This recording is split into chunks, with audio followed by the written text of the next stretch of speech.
Hello friends, welcome to my channel. तो चलिए आज देखेंगे हम इकोनॉमिक्स से सेट 4। ठीक है। तो जो हमारे चैनल पे नए हैं, चैनल को सब्सक्राइब जरूर कर लेंगे ताकि आपको नोटिफिकेशन जो है मिलता रहेगा।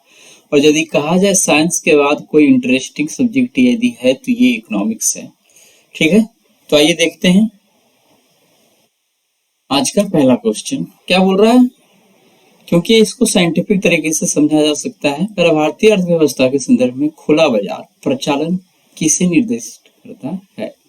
तो खुला बाजार प्रचालन तो पहला है अनुसूचित बैंकों द्वारा आरबीआई से ऋण लेना। वाणिज्यिक दूसरा है कि वाणिज्यिक बैंकों द्वारा उद्योग और व्यापार क्षेत्रों को ऋण देना।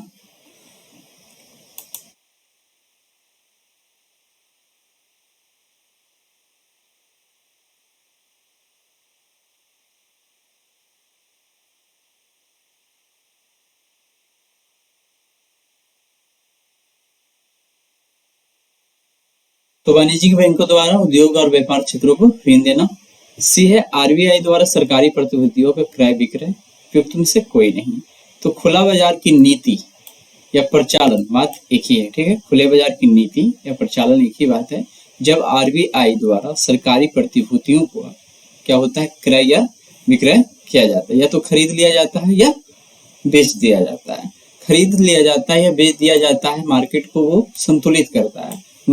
यानी यदि मान लेते हैं कि मार्केट में ज्यादा पैसा हो गया, यानी तरलता बढ़ गया, तो वो क्या करना शुरू करेगा, खरीदना शुरू कर देगा। नहीं, खरीदना जब शुरू करेगा तो बाजार में तो पैसा आ जाएगा ना। बेचना शुरू करेगा तो पैसा बाजार से खींच सकता है। ठीक है। तो वही आरबीआई द्वारा सरकारी प्रतिभूति का क्रय विक्रय। खुला बाजार परिचालन इसको बोलते हैं ओपन मार्केट ऑपरेशन। भारतीय रिजर्व बैंक द्वारा अर्थव्यवस्था में पैसे की आपूर्ति को विनियमित करने के लिए सरकारी प्रतिभूतियों या उसी को बोलते हैं गवर्नमेंट सिक्योरिटीज की खरीद और बिक्री को संदर्भित करता है। जब आरबीआई सरकारी प्रतिभूतियां खरीदता है या बैंकों के पास नकदी बढ़ाता है। ठीक है। क्योंकि जब खरीदेगा तो जहां से भी खरीदेगा वहां पैसा जाएगा, जिससे भी अधिक ऋण दे सकते हैं और अर्थव्यवस्था में पैसे की आपूर्ति बढ़ जाती है। पर जब आरबीआई सरकारी प्रतिभूतियां बेचता है तो यहाँ बैंकों से नकदी लेता है, जिससे उनकी ऋण देने की क्षमता कम हो जाती है और अर्थव्यवस्था में पैसे की आपूर्ति भी कम होती है। इसलिए विकल्प सी सबसे सटीक रूप से खुला बाजार प्रचालन को दर्शाता है। तो भारत में बैंकों द्वारा प्राथमिक क्षेत्र ऋण दान से तात्पर्य किसको ऋण देने से है। देखो, कृषि, लघु माइक्रो एवं छोटे उद्यम, दुर्बल वर्ग यानी कि सभी। ठीक है। भारत में बैंकों द्वारा प्राथमिक क्षेत्र ऋण दान से तात्पर्य किसको ऋण देने से है। उपयुक्त सभी से, ऑप्शन डी। ठीक है। तो सही उत्तर उपयुक्त सभी। भारत में बैंकों द्वारा प्राथमिक क्षेत्र ऋण दान का तात्पर्य कृषि, लघु एवं छोटे उद्यम, दुर्बल वर्ग और कुछ अन्य विशेष क्षेत्रों को ऋण देने से है। भारतीय रिजर्व बैंक द्वारा बैंकों को यह अनिवार्य किया गया है कि वे अपने कुल ऋण का एक निश्चित प्रतिशत इन क्षेत्रों को प्रदान करें ताकि इन क्षेत्रों का विकास सुनिश्चित किया जा सके। विकल्प डी सबसे सटीक है क्योंकि इसमें वे सभी क्षेत्र शामिल हैं जो प्राथमिक क्षेत्र ऋण दान के अंतर्गत आते हैं। भारत में निम्नलिखित उद्योगों में से कौन सा एक पानी का सबसे बड़ा उपभोक्ता है। भारत में निम्नलिखित उद्योगों में से कौन सा एक पानी का सबसे बड़ा उपभोक्ता है। अभियांत्रिकी, कागज एवं लुगदी, वस्त्र उद्योग, ताप शक्ति। तो भारत में निम्नलिखित उद्योगों में से, ठीक है, ये सब जो भी क्वेश्चन है प्रीवियस ही है, लेकिन अभी भी ये सही है। ताप शक्ति ही सबसे ज्यादा पानी का क्या है उपयोग करता है। तो भारत में ताप शक्ति को उद्योग पानी का सबसे बड़ा उपभोक्ता है। कोयला आधारित बिजली संयंत्रों में पानी का उपयोग भाप बनाने, टरबाइनों को चलाने और फिर भाप को ठंडा करके उसे वापस पानी में बदलने के लिए किया जाता है। इस प्रक्रिया में बहुत अधिक पानी की आवश्यकता होती है। अन्य विकल्प की बात करें तो अभियांत्रिकी, कागज एवं लुगदी, वस्त्र उद्योग जो है, ठीक है, इन उद्योगों में भी पानी का उपयोग होता है, लेकिन ताप शक्ति उद्योग की तुलना में बहुत कम होता है। फिर है जनसांख्यिकी, चौथा क्वेश्चन, जनसांख्यिकीय लाभांश के पूर्ण लाभ को प्राप्त करने के लिए भारत को क्या करना चाहिए। कुशलता विकास का प्रोत्साहन, ठीक है, और अधिक सामाजिक सुरक्षा योजनाओं का प्रारंभ। तीसरा है शिशु मृत्यु दर में कमी, उच्च शिक्षा का निजीकरण। क्या बोल रहा है, जनसांख्यिकीय लाभांश के पूर्ण लाभ को प्राप्त करने के लिए भारत को क्या करना चाहिए। यानी कि जो जनसंख्या है भारत में उसके लाभांश यानी कि उससे ज्यादा सरकार प्रॉफिट करे या फिर यानी उपयोगी जनसंख्या बना सकता है। तो क्या करेगा? कुशलता विकास का प्रोत्साहन करके। ठीक है, ऑप्शन ए करेक्ट हो जाएगा। चलिए आगे देखते हैं। जनसांख्यिकी लवास का अर्थ है कि देश में कामकाजी उम्र की आबादी 15 से 64 वर्ष, आश्रित आबादी 0 से 14 और फिर 65 प्लस वाले को बोलते हैं आश्रित। इस स्थिति का लाभ उठाने के लिए भारत को अपनी कामकाजी उम्र की आबादी को कुशल और उत्पादक बनाने पर ध्यान केंद्रित करना होगा। कुशलता विकास का प्रोत्साहन, प्रमोटिंग स्किल डेवलपमेंट। यह सबसे महत्वपूर्ण है क्योंकि यह सुनिश्चित करता है कि युवा पीढ़ी के पास रोजगार पाने और अर्थव्यवस्था में योगदान करने के लिए आवश्यक कौशल है। और अधिक सामाजिक सुरक्षा योजनाओं का प्रारंभ। सामाजिक सुरक्षा योजनाएं महत्वपूर्ण है, लेकिन वे सीधे तौर पे जनसांख्यिकी लवांश का लाभ उठाने में मदद नहीं करती है। आगे शिशु मृत्यु दर में कमी। शिशु मृत्यु दर में कमी महत्वपूर्ण है, लेकिन यह जनसांख्यिकी लाभांश का लाभ उठाने की तुलना में एक अलग पहलू है। फिर उस शिक्षा का निजीकरण। उस शिक्षा का निजीकरण जनसांख्यिकी लाभांश के लिए एक सीधी आवश्यकता नहीं है। शिक्षा की गुणवत्ता और पहुंच अधिक महत्वपूर्ण है। इसीलिए जनसांख्यिकी लाभांश का पूर्ण लाभ यदि प्राप्त करना है तो कुशलता का विकास करना होता है। फिर सामान्य कीमत स्तर में बढ़ोतरी निम्नलिखित में से किसी किन कारणों से हो सकती है? तो द्रव्य की पूर्ति में वृद्धि, उत्पादन के समग्र स्तर में गिरावट, प्रभावी मांग में वृद्धि। नीचे दिए गए कोड का प्रयोग कर सही उत्तर चुनिए। ठीक है, यहाँ द्रव्य की क्या है? सामान्य कीमत स्तर में बढ़ोतरी निम्नलिखित में किस किस कारण से हो सकता है? यानी कि बाजार में कीमत स्तर में बढ़ोतरी कैसे होगा? द्रव्य के पूर्ति में वृद्धि। ठीक है, तो द्रव्य के पूर्ति में वृद्धि के कारण हो सकता है। फिर उत्पादन के समग्र स्तर में गिरावट, द्रव्य की पूर्ति में वृद्धि, यानी कि लोगों के पास यदि पैसा अधिक आएगा तो मांग में बढ़ोतरी होगा, यदि मांग में बढ़ोतरी होगा तो कीमत स्तर में बढ़ोतरी होगा ही। आगे दूसरा कि उत्पादन के समग्र स्तर में गिरावट। यदि उत्पादन कम हो रहा है उस स्थिति में भी वस्तु क्या हो जाएगा? महंगा हो जाएगा, तो कीमत स्तर में बढ़ोतरी हो सकता है। प्रभावी मांग में वृद्धि, यहाँ भी वही बात है। ठीक है, यहाँ तो उत्पादन है, मांग में यदि वृद्धि हो रहा है तो किसी चीज का यदि मांग अधिक है तो वहां भी कीमत स्तर में बढ़ोतरी होता है।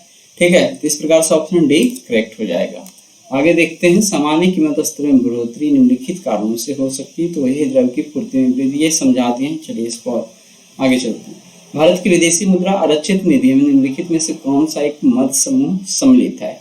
विदेशी मुद्रा परिसंपत्ति, अच्छा, विदेशी मुद्रा आरक्षित निधि में सम्मिलित है विदेशी मुद्रा परिसंपत्ति भारतीय रिजर्व बैंक के द्वारा धारित स्वर्ण, ठीक है, तथा विशेष आहरण अधिकार जिसको एचडीआर बोलते हैं, ये आईएमएफ के पास होना चाहिए। ठीक है, ऑप्शन बी करेक्ट हो जाएगा।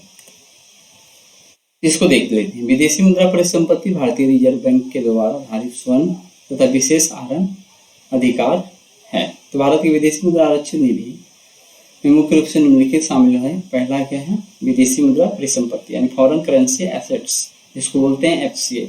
ये विदेशी मुद्राओं में धारित परिसंपत्तियां हैं, जैसे कि अमेरिकी डॉलर, यूरो, पाउंड स्टर्लिंग और जापानी येन। और भारतीय रिजर्व बैंक द्वारा धारित स्वर्ण। आरबीआई द्वारा भंडार के रूप में रखा गया सोना।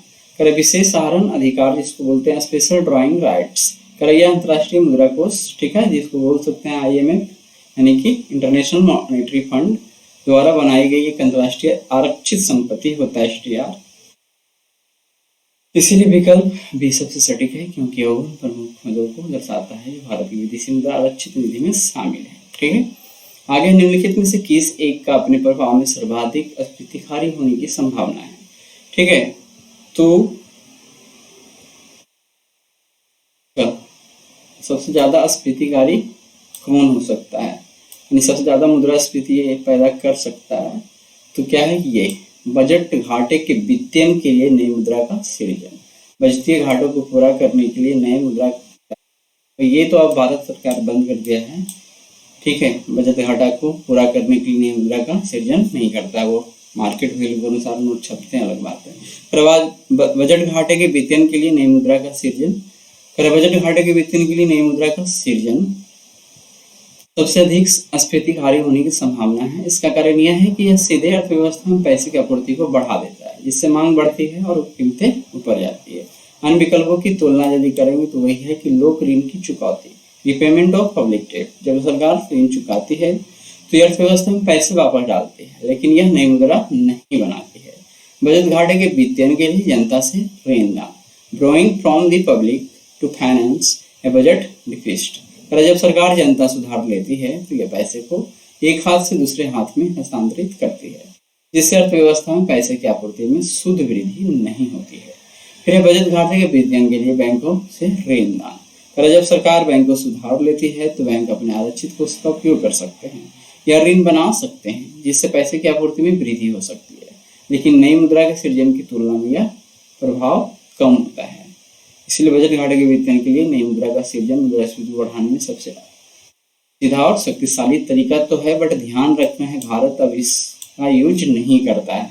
ठीक है, ये एक आपका क्या है इकोनॉमिक्स में जो होना चाहिए कि कौन सटीक आंसर है, तो उसके लिए सही है। द्रव्य की पूर्ति यथावत रहने पर यदि द्रव्य की मांग में वृद्धि होती है, क्या बोल रहे हैं, द्रव्य की पूर्ति यानी मुद्रा की पूर्ति जो है यथावत रहे लेकिन मांग उसकी बढ़ जाए, तो उस स्थिति में क्या होगा, ब्याज की दर वृद्धि हो जाएगी, क्योंकि लोग अब महंगे दर पे आपको मुद्रा देंगे, क्योंकि मुद्रा की मांग बढ़ रहा है, इसलिए ब्याज की दर में वृद्धि हो जाएगी। यही कथन सही हो जाएगा। क्या बोल रहा है, यदि द्रव्य की पूर्ति यथावत रहती है और द्रव्य की मांग में वृद्धि होती है तो ब्याज की दर में वृद्धि हो जाएगी। करे जब मुद्रा की मांग बढ़ती है तो लोग अधिक नकदी रखना चाहते हैं, क्योंकि मुद्रा की पूर्ति स्थिर है, इसलिए मुद्रा की उपलब्धता कम हो जाती है। इस स्थिति में मुद्रा की कीमत बढ़ जाती है। मुद्रा की कीमत यहाँ ब्याज दर है, इसलिए इस तरह से हम समझ सकते हैं। मान लीजिए कि बाजार में 100 रुपये हैं और 100 लोग हैं, जिनमें से प्रत्येक को 10 रुपये की आवश्यकता है। तो अब मान लीजिए, ये तो पहला कंडीशन है। अब मान लीजिए कि 10 लोग हैं लेकिन उनमें से प्रत्येक को 15 रुपये की आवश्यकता है, क्योंकि बाजार में अब पैसा कितना था, 100 रुपया, लेकिन प्रत्येक को चाहिए 15 रुपया, तो 150 रुपये की जरूरत है।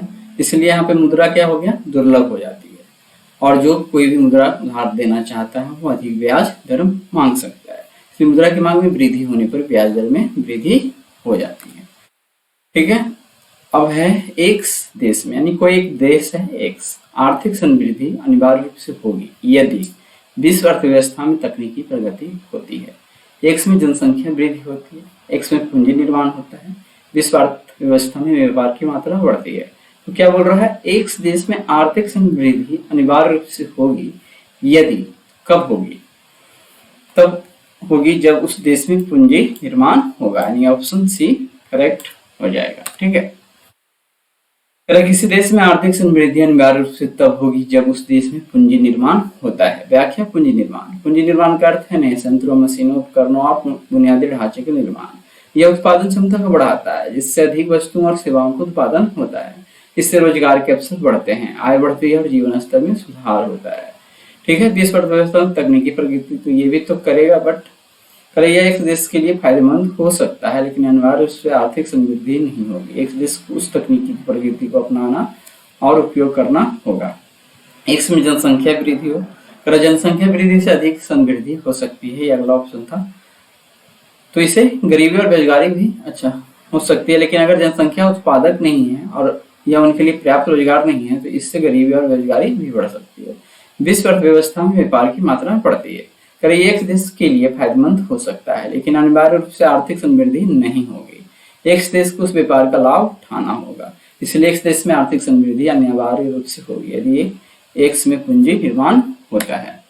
ठीक है, किसी दी गई अवधि के लिए देश की राष्ट्रीय आय क्या होता है, नागरिकों द्वारा उत्पादित वस्तुओं और सेवाओं के कुल मूल्य के बराबर होगी। अच्छा, राष्ट्रीय आय की बात है तो नागरिकों द्वारा उत्पादित वस्तुओं और सेवाओं के कुल मूल्य के बराबर होगी। चलिए अगला भी देखते हैं, कुल उपभोग और निवेश व्यय के योग के बराबर होगी। फिर है सी, सभी व्यक्तियों की व्यक्तिगत आय के योग के बराबर होगी। तो ये सबसे है अच्छा, उत्पादित अंतिम वस्तुओं और सेवाओं के मौद्रिक मूल्य के बराबर ही राष्ट्रीय आय होता है। ठीक है, तो इसको देख सकते हैं, किसी दी गई अवधि के लिए एक देश की राष्ट्रीय आय उत्पादित अंतिम वस्तु और सेवाओं के मौद्रिक मूल्य के बराबर होती है।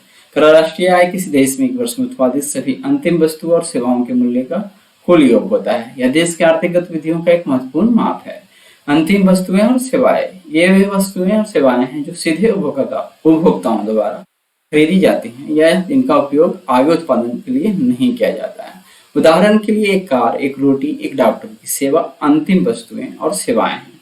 तो मौद्रिक मूल्य की बात करें तो अंतिम वस्तु और सेवाओं के मूल्य बाजार में उनकी कीमतों के आधार पर निर्धारित किया जाता है। अन्य विकल्प क्या है, नागरिकों द्वारा उत्पादित वस्तुओं और सेवाओं के कुल मूल्य के बराबर होगी। यह कथन सही नहीं है क्योंकि इसमें मध्यवर्ती वस्तुएं और सेवाएं भी शामिल हो सकती है जिससे दोहरी गणना हो जाती है। फिर एक कुल उपभोग और निवेश व्यय के योग के बराबर होगी। यह राष्ट्रीय आय की गणना करने का एक तरीका है, ठीक है, व्यय विधि है, लेकिन यह परिभाषा नहीं हो सकता है।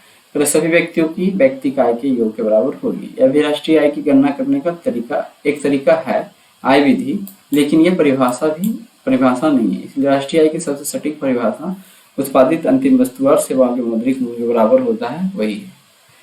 तो चलिए आज हमने इकोनॉमिक्स देख लिया, तो कल मिलते हैं ज्योग्राफी के कुछ क्यूज के साथ, ठीक है। वो आज भर के लिए इतना ही रहने देते हैं, मिलते हैं कल ज्योग्राफी के टॉपिक के साथ। तब तक हमारे चैनल पर बने रहें, वीडियो को देखते रहें। धन्यवाद।